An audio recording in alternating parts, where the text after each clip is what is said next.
Em geral, a polícia diz que Colorado Springs é um lugar seguro para se morar. James Leonard Jackson, de 14 anos, levou um tiro na cabeça quando ele e outros 5 amigos no carro deixavam a escola naquele dia. Faz quase uma semana que o soldado de Fort Carson foi espancado até a morte neste cruzamento no centro de Colorado Springs. Art Beck era fichado por pequenos delitos. Nada que justificasse o homicídio de 5 pessoas a sangue frio. 2 foram levados para um hospital onde morreram. 2 outros morreram no prédio. Na manhã de sexta-feira, o corpo nu de uma mulher com cerca de 30 anos foi achado em Frank Waters Park. A jovem morreu de um ferimento na cabeça e é a 16ª vítima de homicídio na cidade este ano. Pelo menos uma das pessoas estava armada e tiros foram disparados durante a discussão. Em 1988, eu era sargento da polícia, supervisor do departamento de homicídios. Eu aparecia muito na TV. Quem investiga mortes quase sempre aparece. O indivíduo que morava aqui foi atingido no peito e no tornozelo por disparos. Eu era bom no que fazia, sem dúvida alguma, eu era. Eu conseguia obter resultados, esse é o segredo. Mas esse caso foi muito diferente. Foi inédito para mim em toda a minha carreira, pois se tratava de um criminoso único. Alguém que nasceu para ser exatamente o que era. Um indivíduo notavelmente perigoso. Caçando assassinos. O Homem Sem Rosto.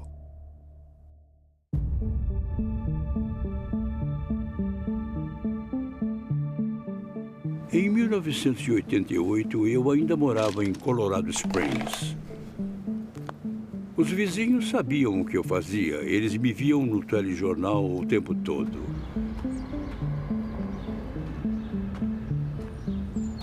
E naquela manhã, quando ia entrar no meu carro diante de casa, um vizinho saiu correndo da casa dele de roupão e começou a me contar essa história horrível de um determinado crime. Eu só queria entrar na viatura e fechar a porta. Mas fui educado e ouvi ele ficar tagarelando por 1 minuto. E aí ouvi pelo rádio do carro um raio-x 7, que era o meu indicativo na época. E eu atendi, era uma vítima de homicídio no beco do lado oeste. E aí eu olhei para o vizinho e disse, tenho que ir, até mais.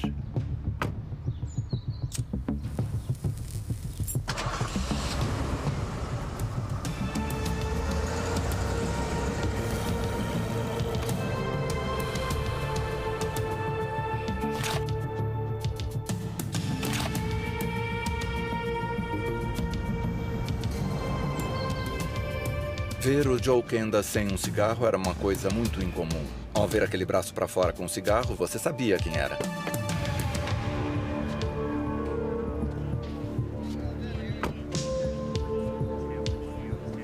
Sargento Joe Kenda, você fuma? Assim que eu saí do carro, uma repórter jovem me disse em tom de censura, você fuma. Eu olhei para ela e disse, querida, se você fizesse o que eu faço para viver, estaria fumando e inalando charutos. Agora saia do meu caminho. Nossa, você viu isso? Sargento.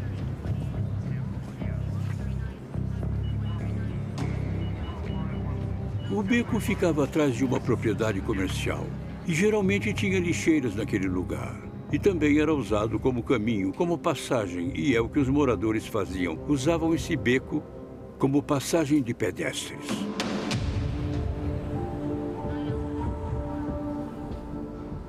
Todo homicídio afeta você de algum jeito. E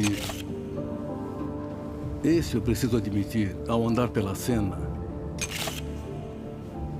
e ver como aquele monstro a deixou,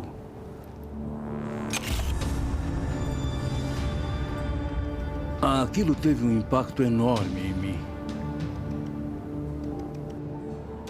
O crime violento é uma coisa singular.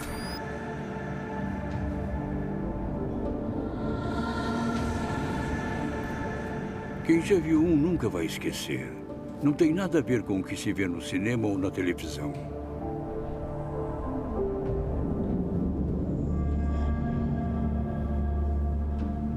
é muito mais do que feio.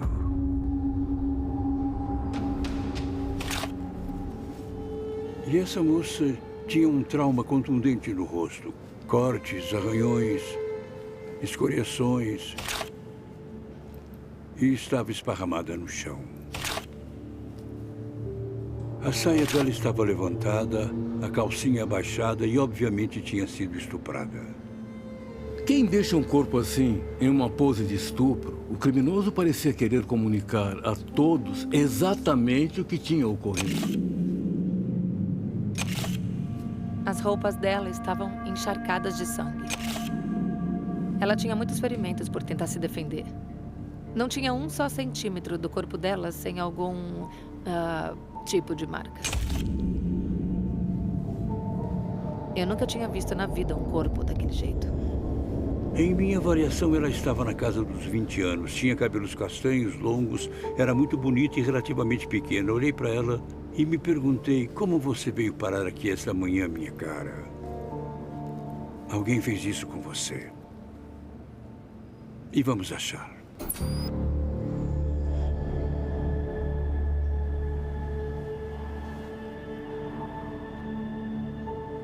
Estas são fotos originais tiradas na época, com os marcadores ao lado das provas.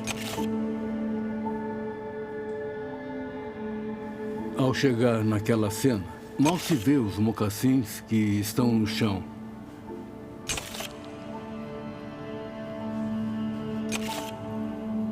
O brinco dela está ao lado do marcador 4. Tinha marcas de luta na terra e marcas de arrasto até onde o corpo dela foi colocado.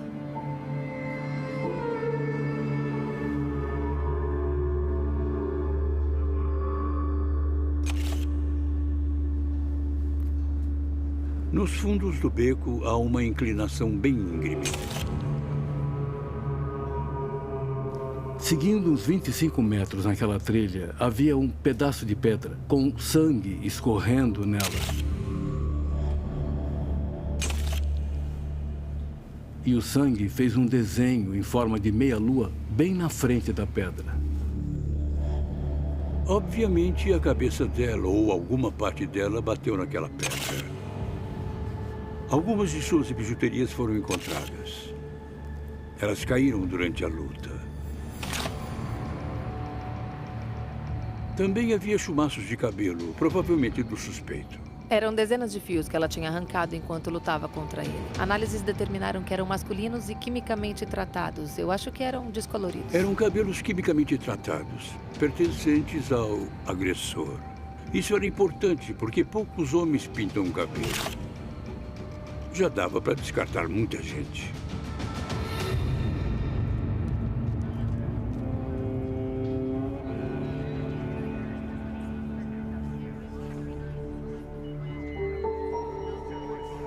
A única coisa que temos nessas cenas de crime são provas físicas.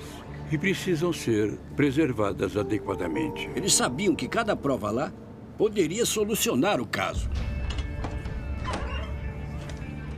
Em 1988, a identificação por DNA ainda estava em sua fase inicial. Isso é uma baboseira científica. Mas dizem que funciona. Tá, vamos tentar.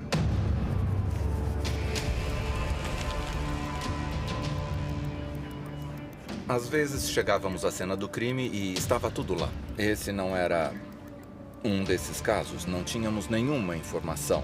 Não sabíamos quem ela era. Não sabíamos onde ela morava. E nenhum desses fatos eram conhecidos. Além disso, quem fez isso era um fantasma. Ele não estava ali. Só a vítima. O que ele estava fazendo? Ele estava rindo de nós? Ou ele estava aliviado? Mas até então não sabíamos quem ele era. Não sabíamos. Só sabíamos do que era capaz. Não, eu não acredito! Me larga! Àquela altura, o Joe estava ali e viu alguém tentando passar por baixo da fita.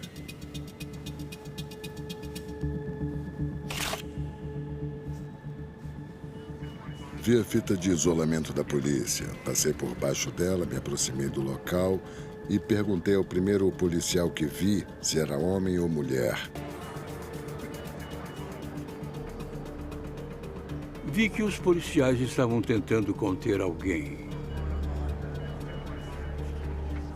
Fui lá e perguntei, quem é você? Sou Bob Villalpando e aquela é a minha esposa. E ele apontou para o corpo.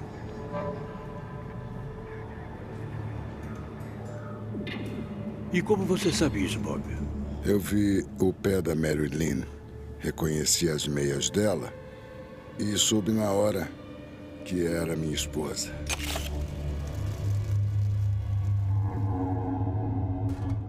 Fiquei apavorado, não consegui acreditar que era minha esposa ali. São muitas emoções embrulhadas em uma bola que você não quer rolar.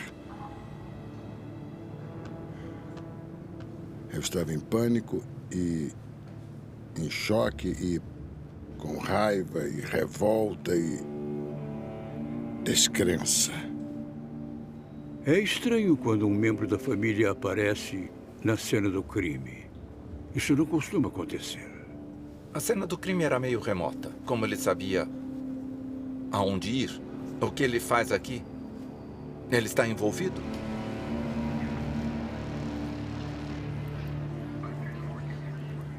Eram muitos sinais de alerta. Tínhamos que descobrir por que ele estava lá e o que aconteceu para ele estar lá. E nós o pusemos numa viatura e o levamos à delegacia para conversar com ele. Estava pensando em juntar forças com a polícia. Tínhamos que descobrir quem tinha feito aquilo. E então me dei conta que provavelmente eu era o primeiro suspeito. Aí eu pensei, isso não é real, não pode ser. Isso só acontece em filmes. Como isso pode estar acontecendo?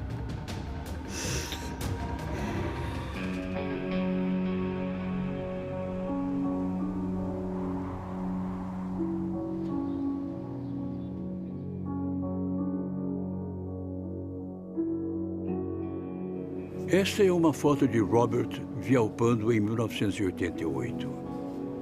Ele estava agoniado, era o pior momento da vida dele. Não é à toa que achavam que era eu, não é? Não, eu estava com um aspecto horrível. O que passava na minha mente era que coisa horrível.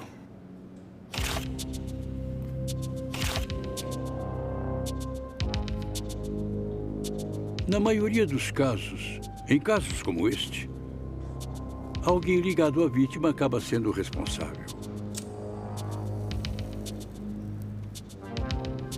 Um casamento é baseado em emoção. Seríamos tolos se não o considerássemos um suspeito.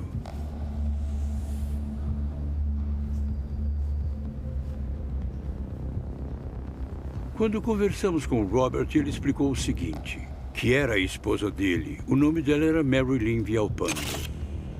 Tinha 24 anos. Eles tinham uma filha chamada Coral, que na época tinha 4 anos.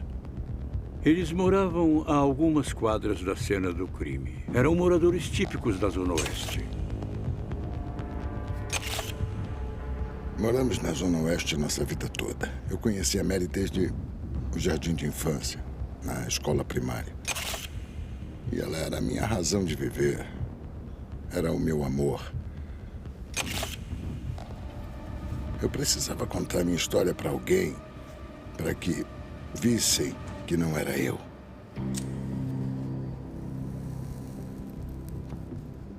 Bob disse que na noite anterior dela ser encontrada no beco, eles foram a um casamento em Pueblo. Deixamos a Coral com a minha sogra. E fomos a Pueblo nos divertir no casamento de uma prima. E, de fato, nós nos divertimos muito.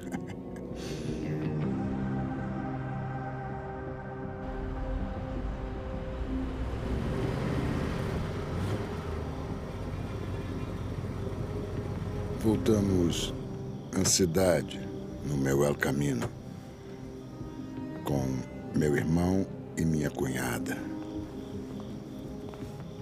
Eles estavam bem embriagados, então, em vez de ir para a casa deles, fui direto para minha casa, onde eles podiam dormir. E eles passaram a noite no quarto da minha filha. Quando chegaram em casa, ele notou que Marilyn não saiu do carro. E eu perguntei a ele por que ela fez isso. Ela pode ter ficado chateada, porque eu levei companhia para casa. Fui para dentro mostrar onde eles iam dormir. E quando voltei lá para fora, ouvi passos acelerados indo pela calçada. Ele disse que tentou ir atrás dela, mas tinha uma lesão no joelho e não a alcançou. Isso era bizarro. Era estranho para nós.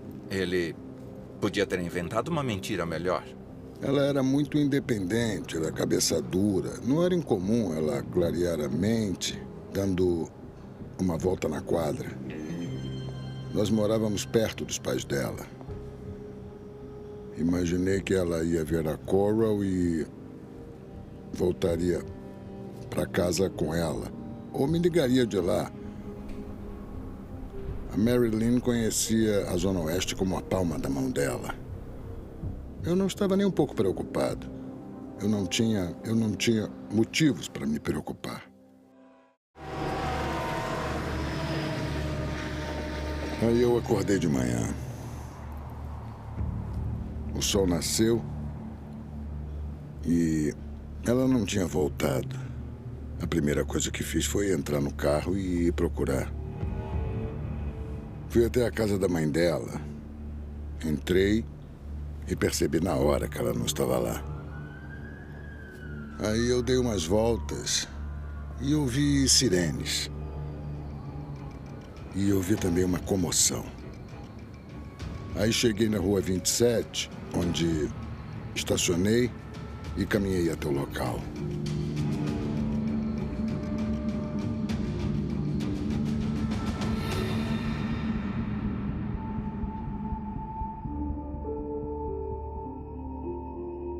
Ele contou uma história, mas eu não estava convencido. E até eu me convencer, ele podia ser o assassino.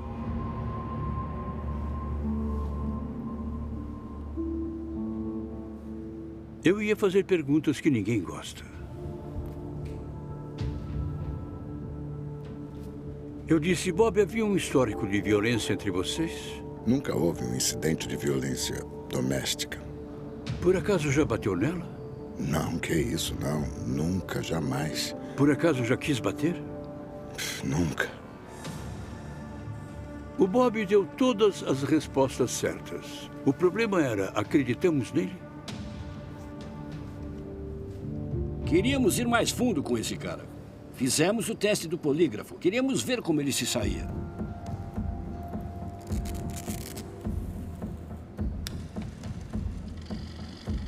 Fiz o teste do polígrafo no primeiro dia. Eu não estava fugindo de nenhuma pergunta que me faziam.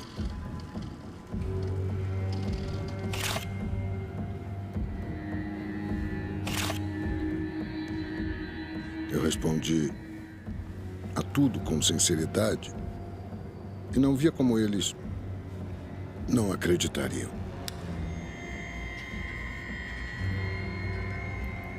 O examinador disse que ele foi totalmente sincero e ele passou no polígrafo com louvor.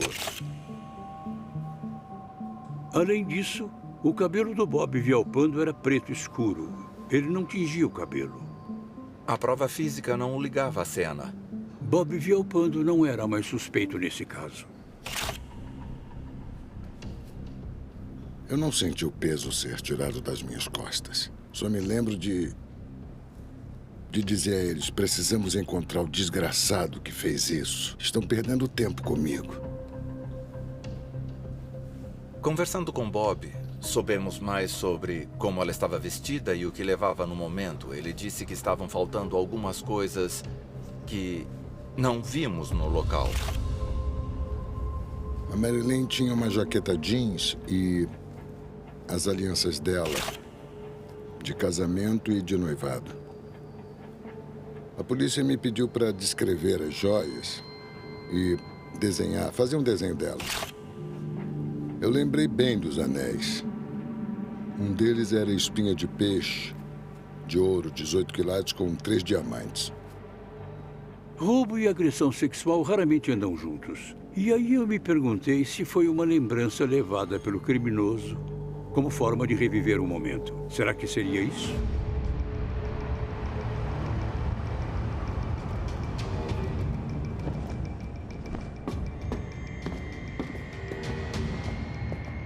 Neste caso, tínhamos uma vítima e uma cena de crime. E não sabíamos bem o que tinha acontecido. O que nós temos aqui é um diagrama do patologista forense que realizou a autópsia. O que nós vemos são as escoriações e hematomas na parte de trás dos braços e antebraços, consistentes com lesões defensivas. É uma vítima lutando para viver, fazendo de tudo para se proteger. Ela levou 3 facadas no peito, todas juntas sob o seio esquerdo. 1, 2, 3. Devem ter sido infligidas com uma faca de lâmina muito curta, como um canivete. O suficiente para fazê-la sangrar, mas não para matá-la. A causa da morte foi traumatismo craniano contundente, inchaço do cérebro. Podiam ter sido golpes com um punho, podiam ser chutes, a cabeça batida contra uma pedra. Um exame mais aprofundado do corpo revelou hemorragias internas, hematomas, confirmando o fato de que ocorreu uma agressão sexual, o que resultou na presença do DNA dele. A agressão sexual foi incrivelmente violenta. O tipo de pessoa que faz isso é alguém muito perturbado, que odeia as mulheres profundamente. É uma pessoa antissocial e totalmente má. Ninguém deveria ter que passar por isso. Mas ela passou. E perdeu a vida com isso. Nas mãos de um animal.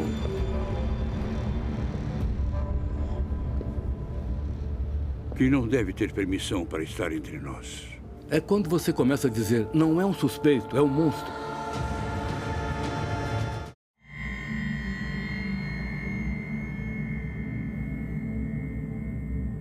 Sou eu que costumo notificar as famílias dos homicídios. Nunca gostei de passar essa tarefa para outros, porque é pesado. Então eu fui falar com os pais de Marilyn. A polícia veio falar com a gente.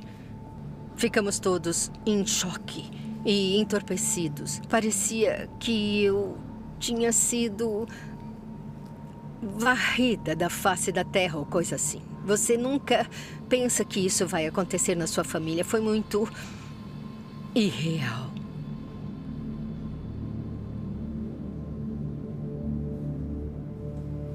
Já trabalhei em vários homicídios. Mas foi a primeira vez que estava presente quando avisaram os membros da família. E...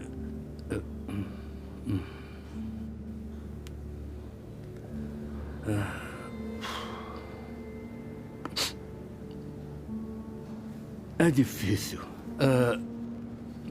estar lá e dizer que seu ente querido foi morto. Desculpe. A Marilyn era muito independente. Era voluntariosa, mas ela não era nada materialista. Era um espírito livre, gostava da vida. Ela curtia o Pink Floyd, sabe? Não dá para ser melhor que isso. Ela era muito ativa. Fez parte da equipe de atletismo no colégio e se saiu muito bem. Essa é a foto de formatura dela. Começamos a namorar depois do ensino médio. Marilyn era uma garota muito linda, muito linda. Ela era atlética e tinha a pele cor de caramelo. Super simpática, de fácil convivência. A gente se apaixonou. Depois de algum tempo de casada, ela decidiu fazer faculdade. Ela queria muito estudar medicina esportiva. A faculdade era um pouco distante e ela ia de bicicleta todo dia, com neve, com chuva, mas ela estava determinada a obter aquele diploma para ter uma vida melhor. A Mary e eu tivemos uma filha. A Mary Lynn levava a Coral para onde quer que fosse. Quando ela andava de bicicleta, a Coral ficava no assento de trás. Eu estava muito feliz por ter uma filha pequena e uma esposa jovem. O nosso futuro parecia brilhante. Tinha muitas coisas promissoras na nossa vida.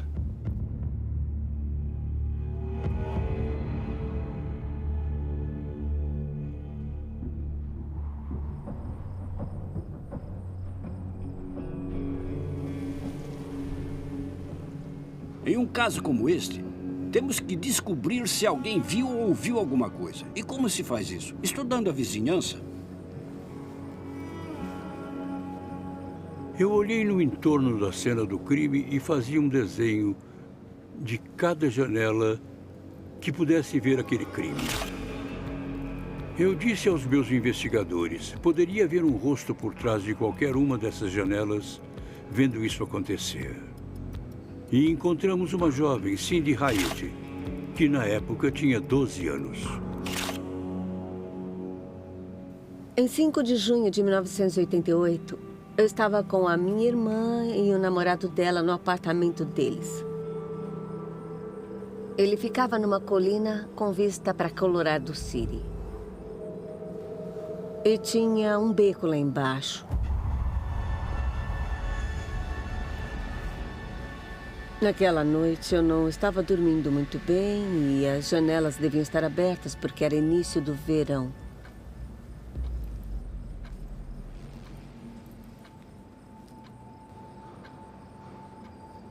Lá pelas 3 da manhã, eu ouvi um som bem curto.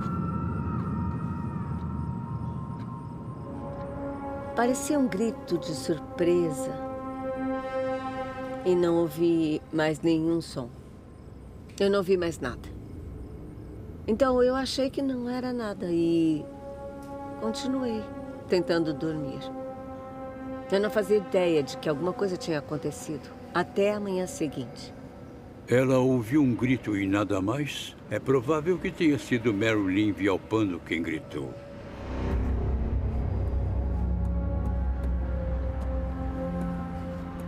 Houve uma agressão, uma mulher estuprada e morta. A primeira coisa que pensamos é, o agressor ainda está por aqui e temos que nos preocupar com ataques a outras mulheres? Esperávamos que o responsável por esse crime já tivesse experiência nisso. Então começamos a procurar homens na vizinhança fichados por algo parecido.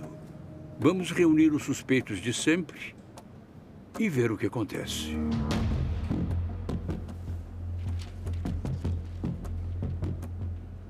A investigação identificou alguém, um homem branco chamado Trent Hayes. 24 horas após a descoberta do corpo de Mary Lynn Villalpando, ele foi preso por embriaguez na altura do 2700 na Avenida Colorado. E então, Sr. Hayes, quem é o senhor? A picape dele foi apreendida. E ele foi acusado de embriaguez ao volante. Não tínhamos argumentos para obter um mandado de busca para a picape, mas nada nos proíbe de olhar pela janela. Mandei 2 policiais para o pátio de apreensão. Eles viram uma faca com bainha em cima de uma jaqueta jeans desbotada. E estávamos procurando uma jaqueta jeans desbotada. A vítima tinha 3 facadas. Era só fazer as contas. Queríamos ver como ele podia explicar aquilo. Estávamos investigando um homem de 28 anos chamado Trent Hayes, que foi preso por embriaguez ao volante 24 horas após a descoberta do corpo de Mary Lynn Villalpando no local onde ela tinha sido morta. Ele está revisitando o motivo por que bebeu? Era hora de Trent explicar tudo isso.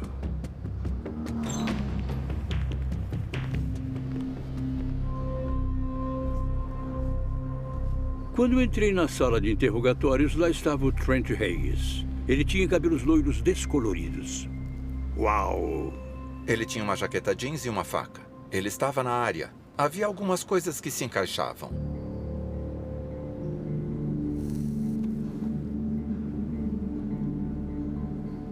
Ele estava vestindo uma camisa de botão e alguns dos botões estavam abertos. E então eles viram um arranhão na barriga dele. Bem, Trent, o homem que procuro tem cabelo loiro descolorido e algumas marcas. E você, garotão, tem os dois. Eles também notaram que a mão dele estava machucada e inchada. Ele explicou que foi um ferimento ocorrido na hora da prisão dele por embriaguez ao volante. Os dois ferimentos podiam ter ocorrido em um ataque contra Mary Lynn. Ele tinha um álibi muito ruim. Segundo ele, no momento do crime, entre 2 e 3 da manhã, ele estava dormindo em sua picape. Mas ninguém podia confirmar. Então, onde ele estava? Ele estava num beco matando Marilyn Viopando ou dormindo na picape dele? Não podemos acreditar em tudo que uma pessoa relata. Temos que investigar as coisas mais a fundo.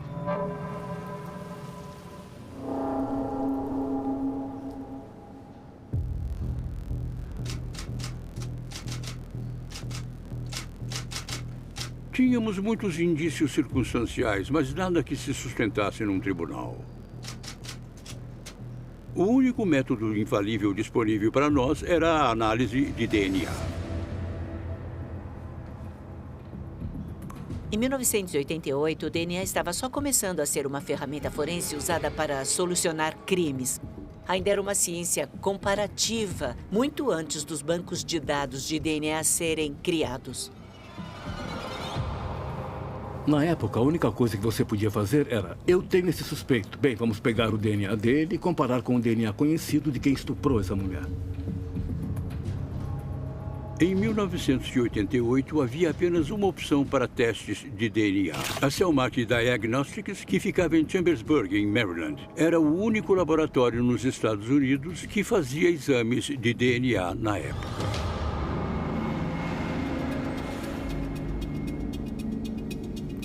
Este é o relatório do investigador Hilty de 28 de junho de 88.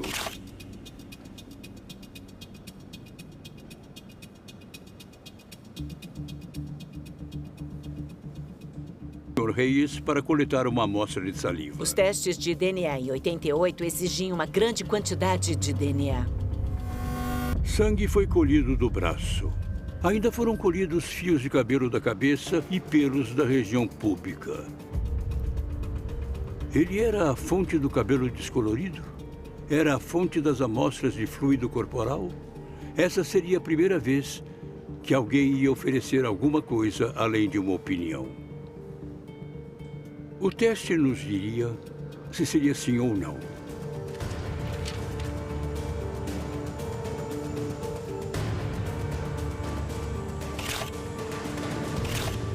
Não era ele. Apesar de todas as provas circunstanciais, ele não era o cara. Ponto final.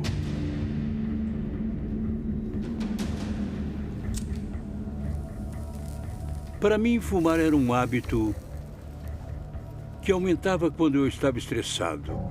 E dava para saber o meu nível de estresse pela quantidade de bitucas no meu cinzeiro. Um dos meus homens me disse uma vez: precisa de um cinzeiro maior ou precisa parar de fumar. Ele tinha razão. Apesar de eu fumar e apesar do teste de DNA, ele ainda estava por aí, ele ainda estava solto, pondo o público em risco. E não podíamos fazer nada porque não tínhamos a menor ideia de quem ele era. E era por isso que eu não dormia à noite.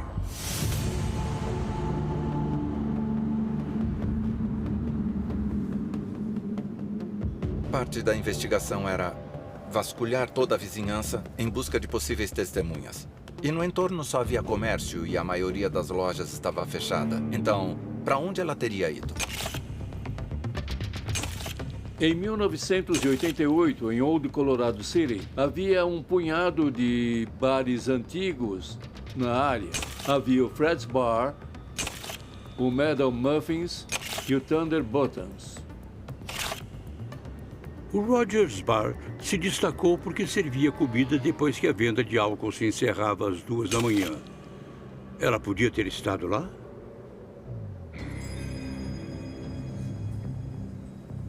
E foi o que fizeram. Eles foram ao Rogers Bar e conversaram com a bartender de lá.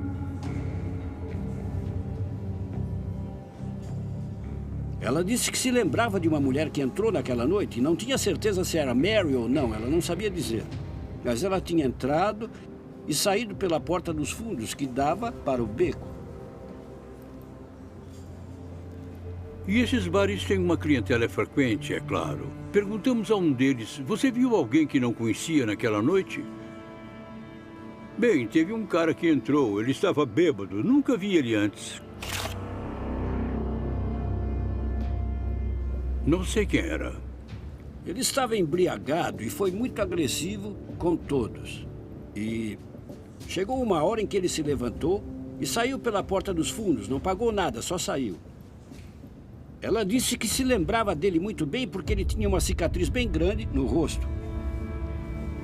Se a Marilyn esteve lá naquela noite, esse cara poderia ter saído porque viu ela sair?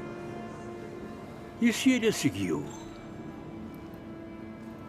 E se ele for o cara? Precisávamos descobrir quem era o sujeito com a cicatriz e falar com ele. Decidimos que era do nosso interesse que a bartender do Rogers conversasse com o retratista da polícia para termos um retrato falado do sujeito com a cicatriz.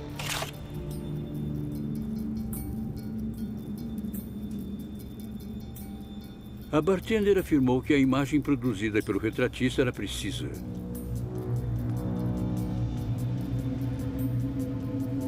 Olhamos para aquele retrato e pensamos, esse pode ser o monstro que procuramos? Sim, podia. Com certeza podia.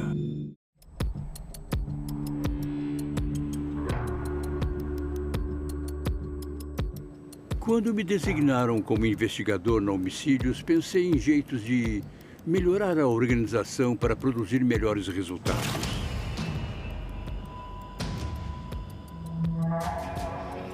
Eu convoquei uma reunião, sentamos todo mundo. O que você sabe? Agora, o que você sabe? Conte a todos na sala, ninguém fica perdido. Todos sabem em que pé o caso está. O processo funciona muito bem, porque é organizado. Qualquer um poderia pegar o caso e saber o que estava acontecendo. Não é um só, somos todos nós. É uma equipe. Todos nós decidimos, e a única coisa que tínhamos era o retrato falado.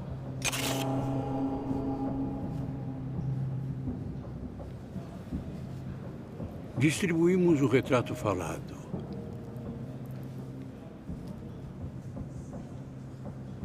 Nós o mostramos a todos que a conheciam e a muitos que não a conheciam. Você reconhece essa pessoa? Ninguém sabia nada sobre aquele homem. Paradeiro desconhecido. Nome desconhecido.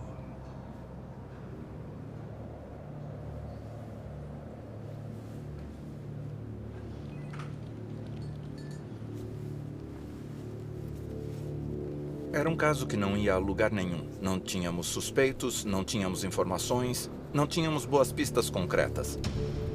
O que estávamos procurando? Que tipo de pessoa faz isso?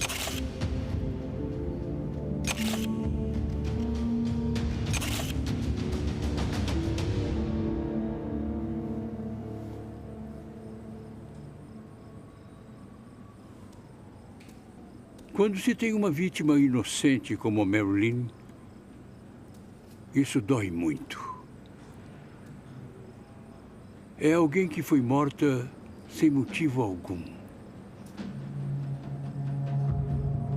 Por um lobo. Um predador. Se ele a matou, é capaz de matar qualquer um. O que aconteceu com ela foi muito perturbador e assustador.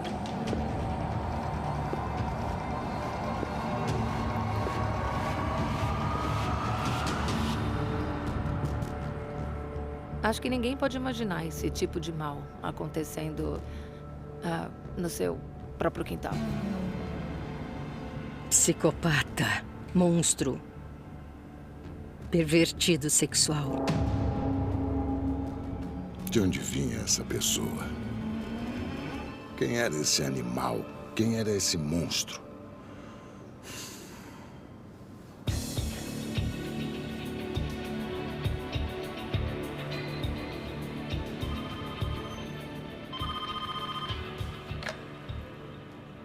Cerca de 8 meses depois, no início de 1989, a polícia de Colorado Springs recebeu um telefonema da polícia de Hutchinson, no Kansas.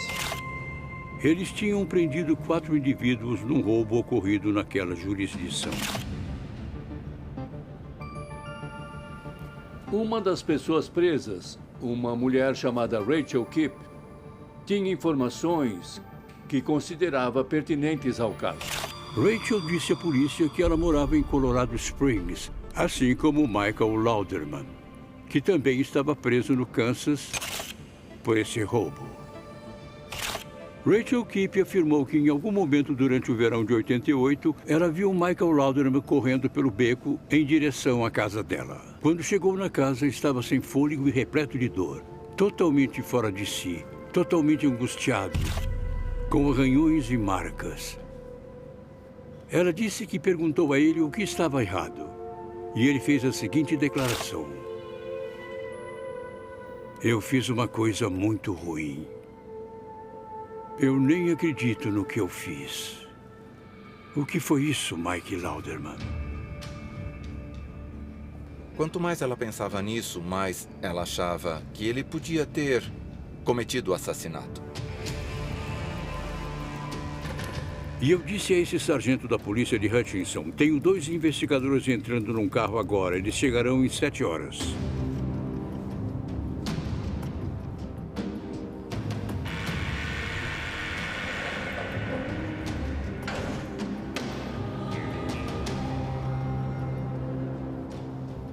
Quando os investigadores entram na sala de interrogatório, eles olharam para Michael Lauderman. E o que ele tinha do lado esquerdo do rosto? Ele tinha uma cicatriz branca. Eles se lembraram da declaração feita por uma bartender do Rogers Bar de que a pessoa que se comportava estranhamente também tinha uma cicatriz proeminente. Opa, ora. Onde você ganhou isso, Michael? Onde conseguiu isso?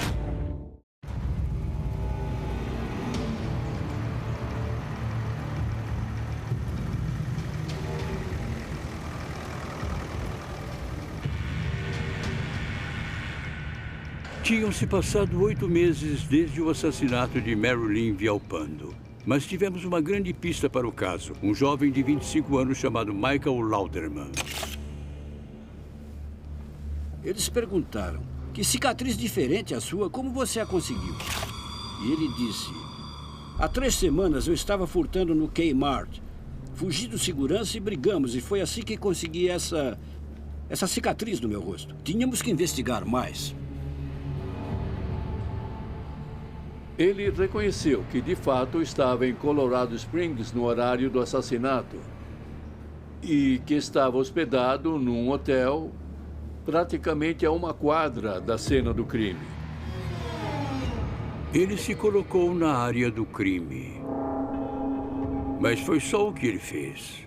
Ele negou qualquer envolvimento no assassinato. Não é coincidência demais ele estar a menos de 1 quadra de onde esse crime aconteceu e dizer: "Fiz uma coisa horrível"? E ele estava sangrando. Tinha que ser o cara.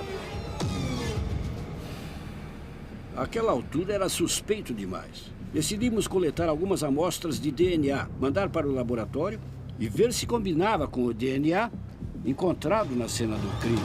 Ele cooperou e forneceu as amostras. Enviamos elas para Cellmark Diagnostics em Maryland e aguardamos os resultados. Quando envolve DNA, foi você ou não foi? É preto no branco. Mandamos o DNA para Cellmark e a resposta? Não era Lauderman. Não era o DNA dele. Lauderman pode ter feito uma coisa horrível, mas não foi matar Marilyn Villalpando. Ele não fez isso. Michael Lauderman foi excluído. Trent Hayes foi excluído. Àquela altura, fiquei surpreso. Foi um choque saber que um deles não era o culpado. E, de fato, ele não era.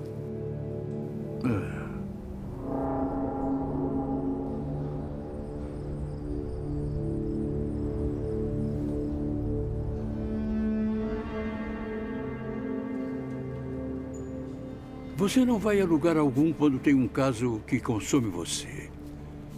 Você questiona seus próprios métodos. O que deixamos passar? O que nós não vimos?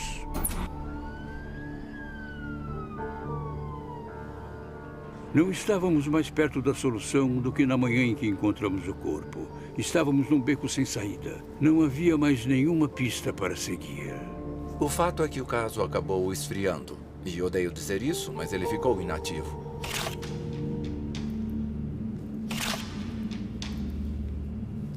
Alguma coisa tinha que vir até nós, porque não tínhamos mais nada para fazer. Quando todas as pistas estão esgotadas, todas as provas foram examinadas até o limite da nossa capacidade, o caso vai para uma prateleira, porque parou ali. Não há esperança. Não há para onde ir.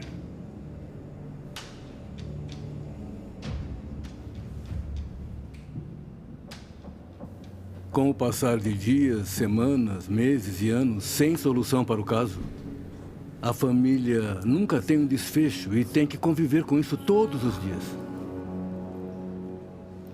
Com o passar dos anos, eu senti que eu estava com uma nuvem escura sobre minha cabeça. Eu me senti muito frustrada pelo caso não estar sendo solucionado. Eu tentei manter a história viva para que as pessoas não se esquecessem da minha irmã, a Marilyn, e da morte horrível que ela sofreu.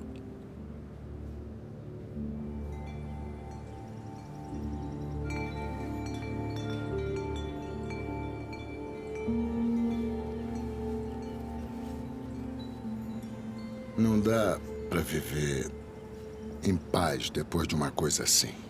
Eu não conseguia ver como esse mundo ainda estava girando. Não conseguia entender por que ainda estava girando. E isso me tornou uma pessoa diferente. Levou um pedaço do meu coração embora. E é difícil viver sem o coração inteiro. Se eu não tivesse uma família tão grande e entes queridos ao meu redor, nós não estaríamos tendo essa entrevista.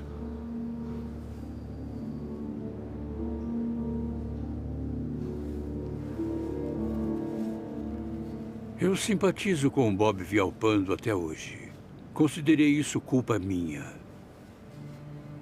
Não pude encerrar o caso para ele. E me senti péssimo com isso. E me senti péssimo por fazer ele sofrer durante o processo de determinar se ele era ou não suspeito.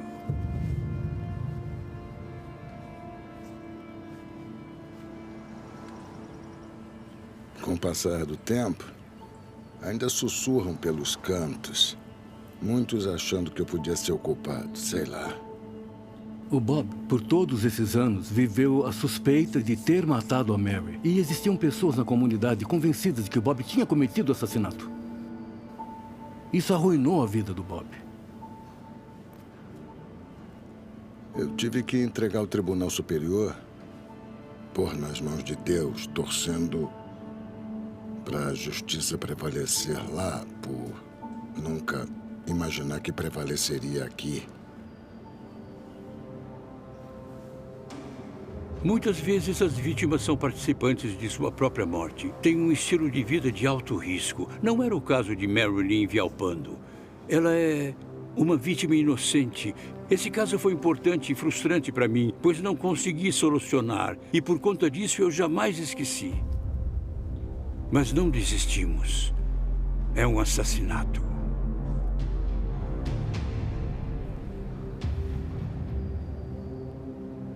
E quando nos aposentarmos, um novo grupo vai procurar você. Não perdoamos, não esquecemos e não paramos.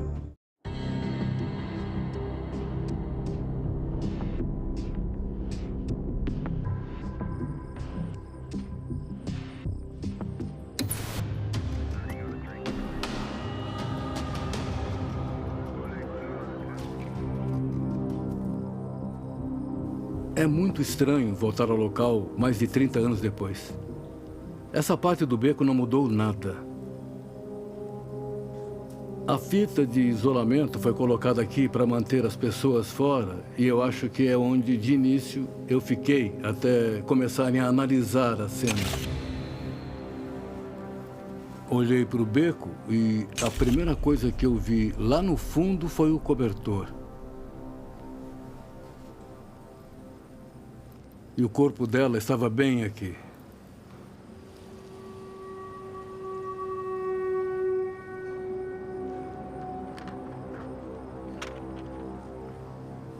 E dá para ver esse vertedouro de cimento e dá para ver aqui também. O corpo dela estava na base de onde começa a inclinação.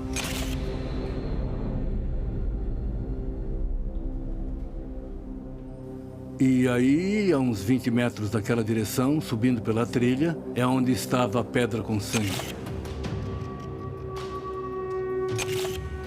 E algumas joias dela.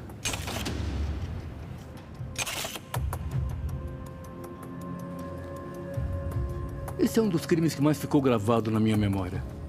Me assombrou do começo até o fim. Eu tenho outros casos abertos, mas de alguma forma esse se destacou mais.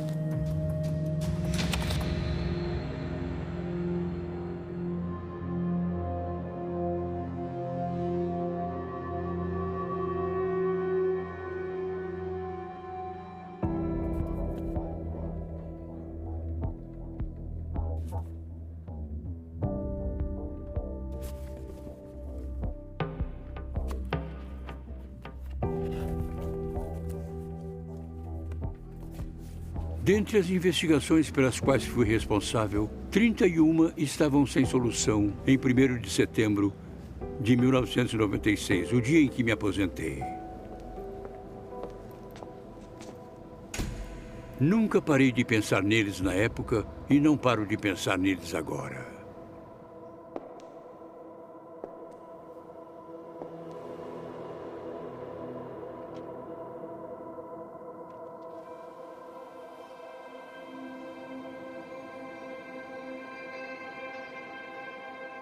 O que você sentiu em relação à dívida com as vítimas de casos abertos como a Marilyn?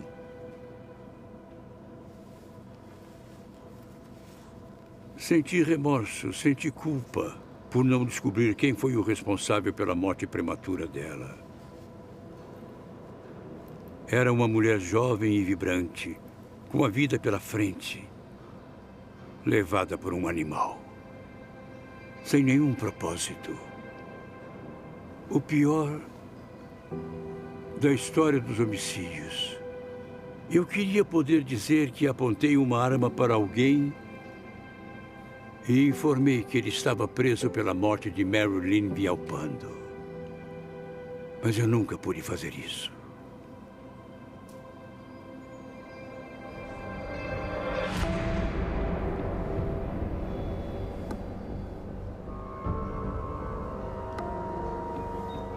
Com o passar do tempo, a polícia de Colorado Springs formou uma unidade de casos não solucionados. E com esse caso em aberto por cerca de 30 anos, foi para a unidade de casos não solucionados.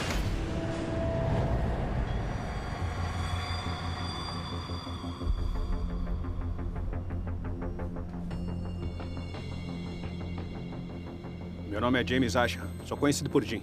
E por volta de 2016, assumi um cargo na unidade de casos não solucionados.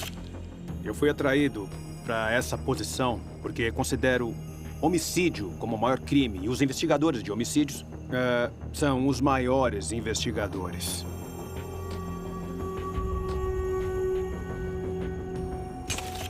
Para trabalhar em homicídios não solucionados, tem que ser inovador.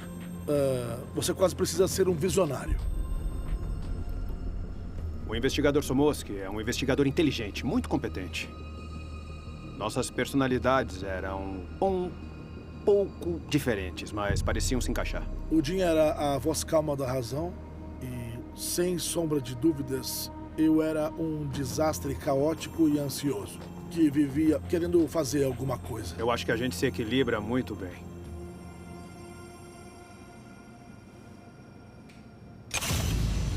Em relação ao caso Villalpando, o que me chamou a atenção foi quando peguei as fotos da cena do crime no arquivo de provas. Foi um homicídio brutal e, para mim, mostrava que um assassino psicopata estava no beco naquela noite. O criminoso era perspicaz, vivia em movimento, procurando uma vítima. Quem era essa pessoa que aquelas lendas não conseguiram identificar, que eles não encontraram, que ninguém pôde acusar? O que manteve esse caso vivo foi que, em 88, todos os envolvidos, desde o tenente Kenda e o até então promotor distrital Dan May, sabiam que o DNA estava chegando. A presença de DNA masculino na vítima, a Marilyn, nos deu esperança e foi a chave de todo o caso.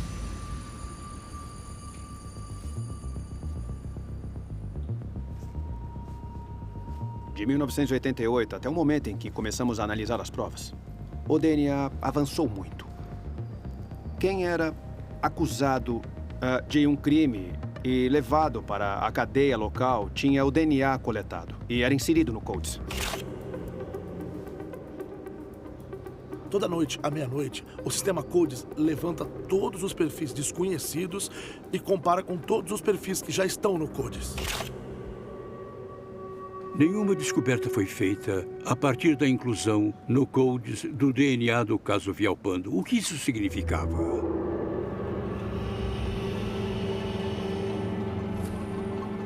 Como investigador, você começa a se perguntar: esse cara é tão bom assim?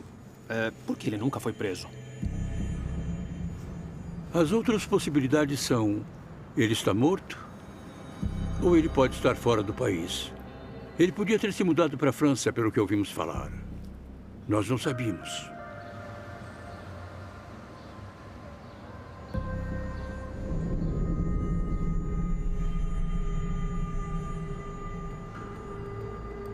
Não dá para esperar para sempre e acredito que é preciso inovar para achar um jeito de levar as coisas adiante. Em 2017, usávamos uma nova tecnologia na época chamada fenotipagem, um retrato genético fornecido pelo laboratório Parable. Havia laboratórios estudando partes do DNA que poderiam dar uma indicação dos atributos físicos dos indivíduos. A cor dos olhos, a cor do cabelo e, às vezes, até se tem ou não sardas. Nem precisa pensar. Vamos mandar alguma coisa e ver se conseguimos um resultado. Vai levar a algum lugar? Não sei. Vamos ter que tentar. Em 2 semanas, os resultados chegaram.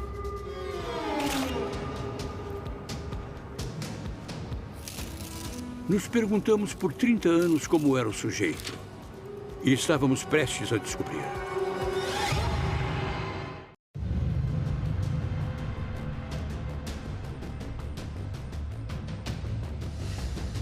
Tinham-se passado 30 anos desde o assassinato de Marilyn Villalpando. Mas a unidade de casos arquivados da polícia podia finalmente ter uma ferramenta que identificaria o criminoso. E esta foi a imagem que recebemos da Parable. Mostra um homem branco, com cabelos castanhos claros ou loiros, de olhos azuis. E eu não podia acreditar que, depois de tantos anos, finalmente, nós tínhamos um rosto. Mandamos para as redes de notícias locais.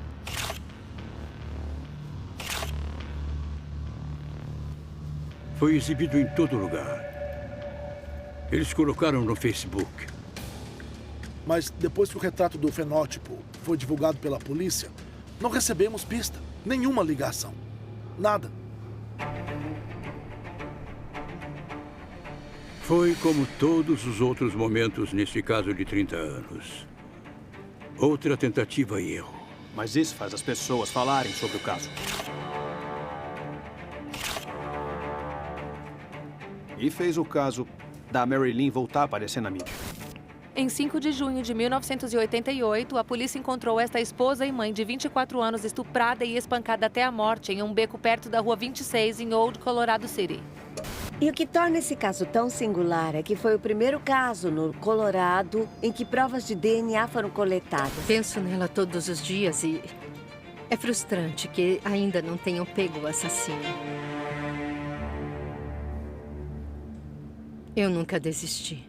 Nunca desisti. Houve momentos em que eu achava que não ia mais aguentar, mas nunca perdi completamente a esperança de que esse caso seria solucionado.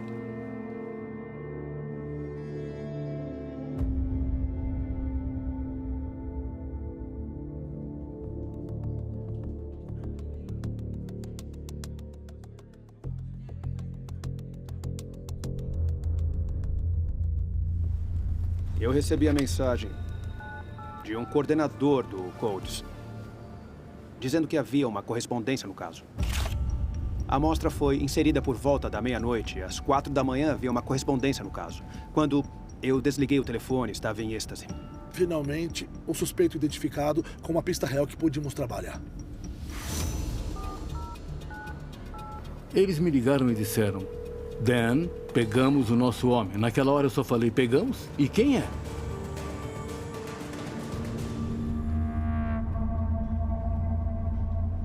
O DNA pertencia a um homem branco de 45 anos chamado James Edward Papel.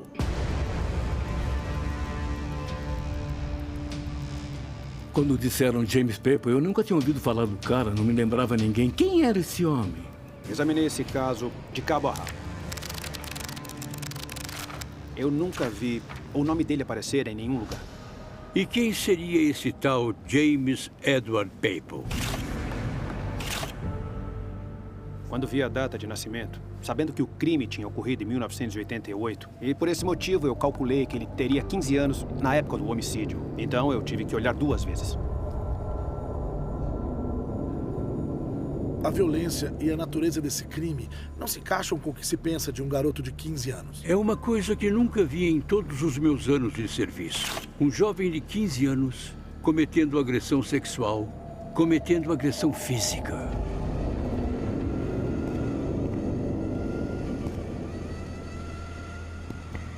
É inédito. Eu nunca ouvi falar. Mas àquela altura, alguém postou na nossa página de casos não solucionados que possivelmente sabia quem era o assassino. Obviamente, decidi falar com ela. Amanda Anderson dizia ter visto o retrato feito pela Parable na postagem do Facebook.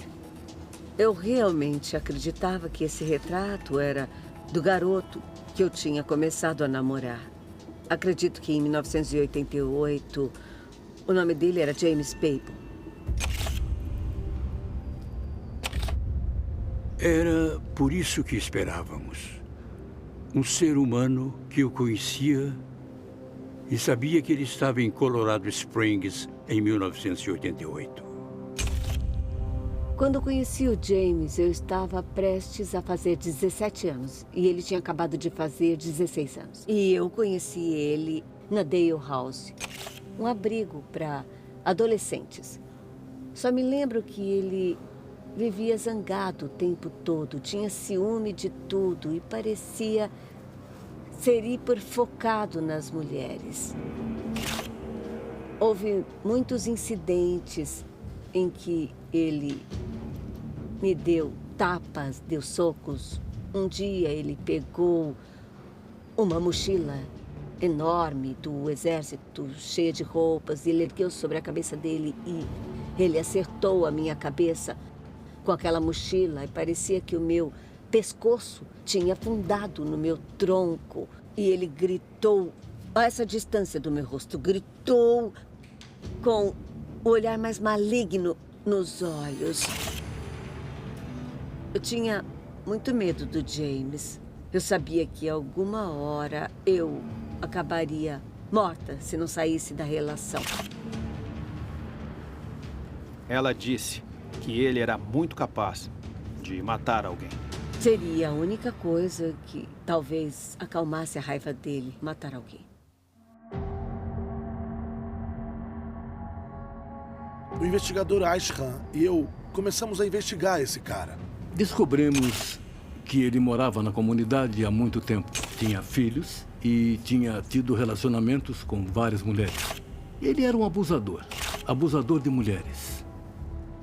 Mulheres que se relacionaram com James Edward Papel disseram que ele costumava ser violento com elas. Durante uma discussão que James Papel teve com uma delas, ele chegou a dizer: "Eu matei mulheres melhores do que você."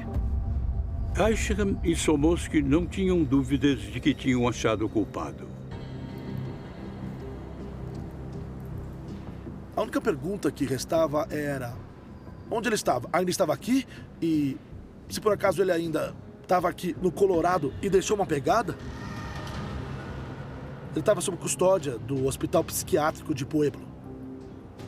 Isso foi um sinal de alerta, meio que me fez pensar. Tá bom, isso agora faz sentido? Não fui no hospital naquele dia. Eu queria pesquisar primeiro. E, de fato, havia vários crimes contra ele. Entre 2002 e 2003, ele cometeu 6 crimes praticamente ao mesmo tempo. Mas foi inocentado de alguns, alegando insanidade. E, como parte do acordo, foi para o Hospital Psiquiátrico de Pueblo, onde era tratado por seus problemas de saúde mental. Eu dei uma lida nos diagnósticos mentais dele. Ele tinha esquizofrenia paranoide quando era criança. Ele tinha TEPT, transtorno de personalidade antissocial, várias coisas. Se os diagnósticos dele são precisos, eu já não sei dizer, eu não sou especialista. Mas ele era muito bom em burlar o sistema e manipular as pessoas. O James Papel era paciente no CMHIP, que é o Hospital Psiquiátrico do Colorado. E ele morava com uma enfermeira que trabalhava lá no hospital. Só para você ver a capacidade dele de manipular. A essa altura, eu queria ver nesse cara, queria sentar na frente dele, ver se ele estava disposto a conversar. Aí, fomos ao hospital psiquiátrico.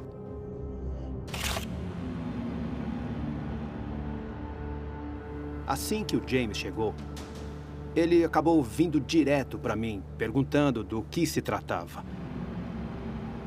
Dava para ver que ele estava muito nervoso. Então, os policiais disseram para ele: "Relaxa, nós vamos responder as suas perguntas, mas não aqui no corredor." Dentro da sala de entrevistas, o James se sentou. E eu disse a ele que era um investigador de homicídios de Colorado Springs. E o comportamento dele mudou na hora. Foi como uma pessoa quando vê o fantasma de alguém. Nesse caso, talvez, de Mary Lynn Villalpando. Lá no fundo, ele sabia que esse dia podia chegar. Eu tô com medo. Olha, eu entendo. James Papel tinha todos os motivos do mundo para estar com medo, porque finalmente parte de seu passado tinha voltado para assombrá-lo. E 2 homens sentados na frente dele pareciam estar cientes disso.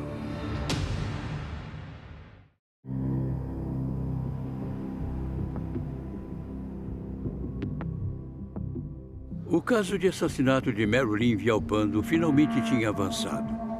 Os investigadores tinham um suspeito: James Edward Papel.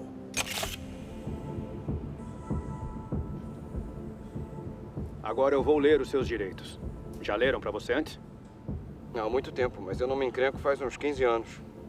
Primeiro, você tem o direito de permanecer calado. Segundo, qualquer coisa que disser pode e será usada contra você em um tribunal. Minha principal preocupação era ler os direitos do suspeito e ver se ele queria conversar.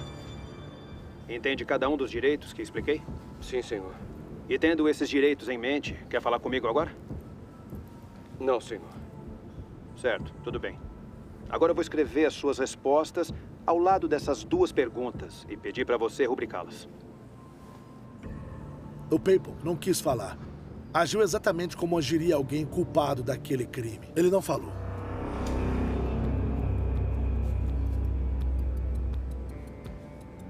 E a outra coisa que eu quero é coletar o seu DNA. Tem uma ordem judicial para colher sua saliva. Precisávamos de uma amostra do DNA dele para confirmar o que a correspondência do Codes indicou. Eu coloquei as luvas, eu colhi a amostra, lacrei a amostra e esse tempo todo o James me fazia perguntas. Já que solicitou um advogado, eu não posso responder a muitas perguntas. Eu entendo, deve ter muitas perguntas, mas já que assinou a sua escolha, acho que terminamos aqui. Olha... Tudo bem. Eu não quero ser um cuzão, não é que eu não queira cooperar, eu só tô com medo. Eu entendo. Eu coletei o DNA, eu dei o meu cartão a ele, disse que estava indo embora. E eu lembro que ele me disse... Vou ter notícias suas de novo?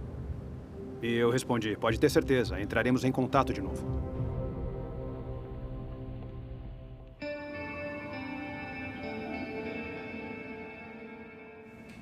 Depois que enviei a amostra de DNA para comparação, ia levar 2 semanas para ter os resultados. Portanto, a prioridade seguinte era encontrar qualquer amigo ou então parente de James Papal. Começaram a procurar alguém a quem ele tivesse confessado. Encontramos a mãe de James Papal. Ela ainda morava em Colorado Springs.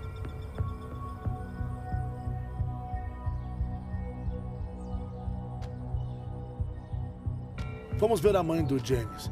Tivemos uma longa conversa com ela na varanda, na presença dos inúmeros gatos que frequentavam o bairro. E claro, nessa conversa, a coisa mais importante para o Asham e o Somolsky foi ela admitir que tinha tido um contato recente com James. Ele ligou para ela e contou sobre o exame de DNA envolvendo o caso de assassinato. E James Papal disse à mãe que se tinha DNA dele no corpo dela, foi porque ele tinha roubado algumas joias dela. Mas já estava morta quando ele a encontrou no beco. Ele disse, eu peguei as joias dela, mas não a agredi sexualmente. Não matei ela. Deve ter achado por isso. Mas não foi lá que encontramos o DNA. Eram pelos e o esperma dele. Coisas que não vão estar lá por alguma explicação inocente. O James acha que está dando uma desculpa para a mãe, mas na verdade está ajudando a cavar a própria cova. A natureza das pessoas não muda. As pessoas não mudam fácil assim. O Papal era o que era. Você a matou. Você a estuprou. Você fez todas aquelas coisas com ela porque você é quem você é.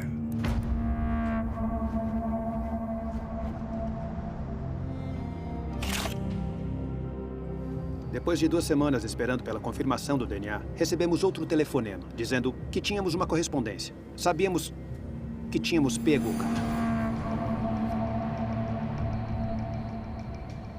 Vários fios foram reenviados e eu avaliei o potencial de DNA. No primeiro conjunto deles, a razão de verossimilhança era de pelo menos 70 octilhões, ou seja, 10 com 27 zeros atrás dele. Essa era a probabilidade de terem sido deixados por James Papal. Ele era o culpado. Isso exclui todos os outros homens do planeta. Esse era o monstro. James Edward Papal. E mais ninguém.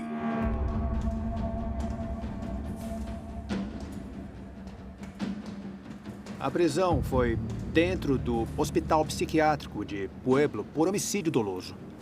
Ele foi levado para o Centro de Justiça Criminal do Condado de El Paso em seguida. Essa é uma foto de James Edward Papal logo após nós termos feito a prisão. É visível uma tatuagem no lado direito do pescoço com a palavra sortudo em um trevo. Ele teve sorte até então, mas precisava mudar a palavra na tatuagem de sortudo para azarado.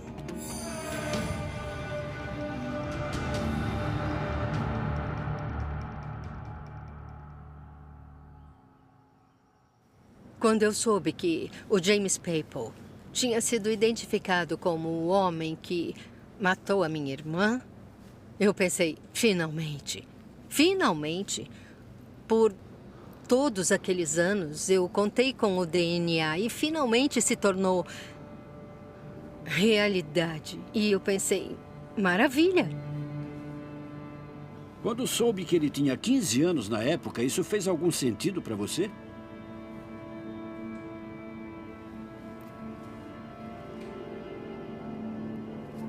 Nada fazia sentido para mim. Eu não acreditei.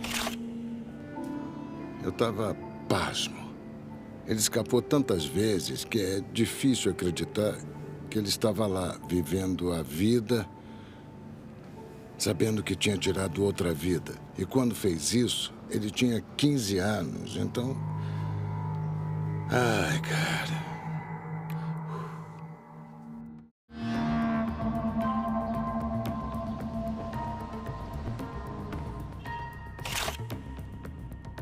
Papel foi acusado de homicídio doloso. A justiça determinou que ele devia ser julgado e sentenciado como um adulto. Ele se declarou inocente por motivo de insanidade. Sei que ele não era insano quando matou Marilyn Villalpando. Acho que ele era um monstro violento. Uma coisa que sabíamos é que a alegação de insanidade tinha funcionado para ele no passado. Funcionou uma vez, poderia funcionar de novo. Ele era muito inteligente. Sabia como manipular o sistema. Em parte, eu fiquei muito feliz por poder responsabilizar esse homem e levá-lo à justiça. Eu vou pegar esse desgraçado.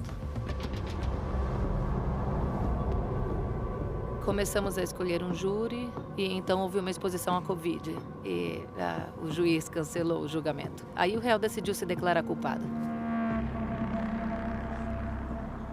Acho que o James Papel aceitou um acordo porque, quando foi confrontado com os fatos do caso, quando pôde ver a quantidade impressionante de provas, soube que ia ser difícil contestar.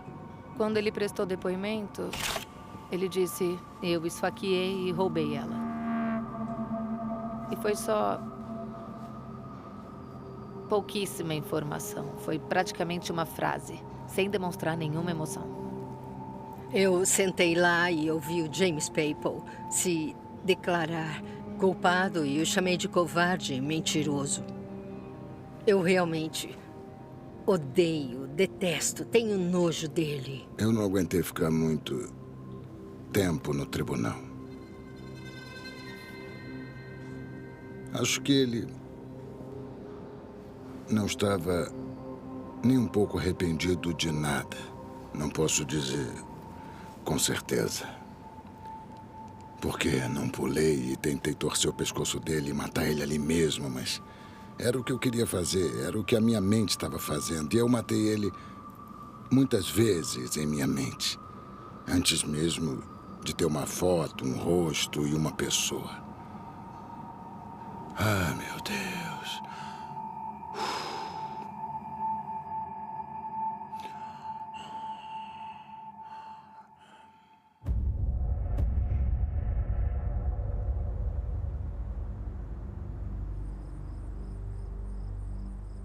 Nas primeiras horas da manhã de 5 de junho de 88, Marilyn Villalpando saiu do carro e correu pela rua.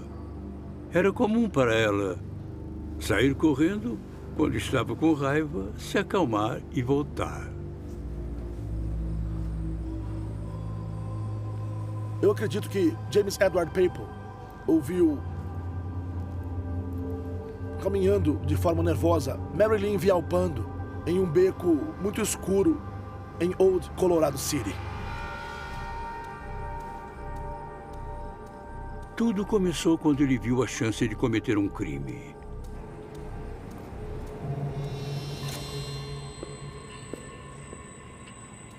Ela era bonita, era pequena, era alguém que ele podia controlar.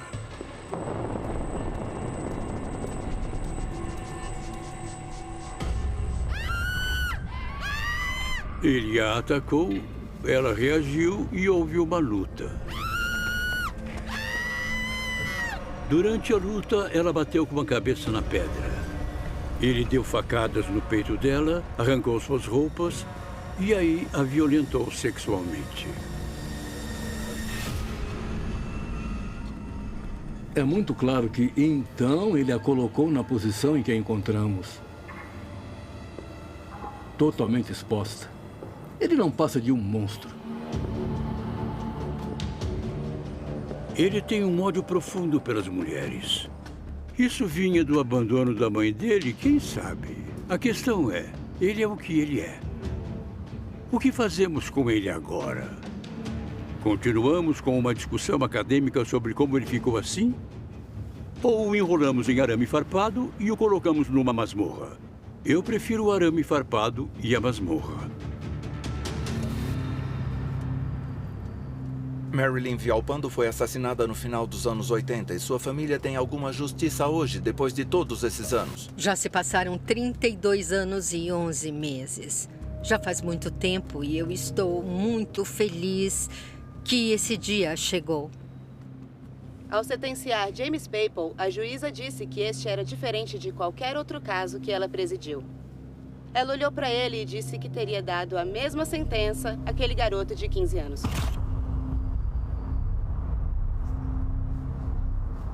Não me faz sentir melhor. Eu jurei que ele ia pro inferno no dia que ele fez isso. E os guardiões que protegeram ele na época continuam ali atrás dele, são igualmente culpados.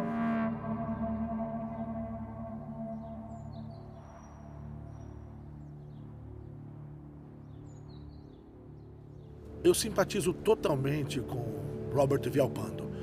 Você fica totalmente impotente quando um predador tira tudo do seu ente querido. Ele tirou um anjo desse mundo, tirou a minha vida, a vida da minha filha. A Coral foi muito amada, mas não se compara ao que ela poderia ter tido. Não com o amor de uma mãe. Não sei, Ed partiu o coração. Eu não posso dizer que ela é a pessoa que deveria ser.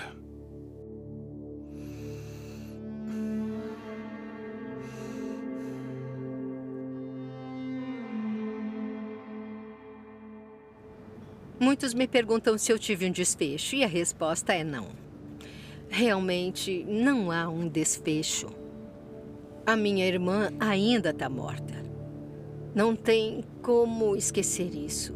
Devo dizer, contudo, que desde que o James Papel foi condenado e mandado para a prisão, eu sinto muito alívio. Aquela nuvem negra não está mais sobre a minha cabeça. Quando você sai de um caso de assassinato não resolvido, o responsável por aquele crime, para todos os efeitos, escapou impune. Ele matou e não foi punido. E para esse criminoso, eu desejo uma morte sofrida e cruel. Ele com certeza merece. Versão brasileira DPN Santos.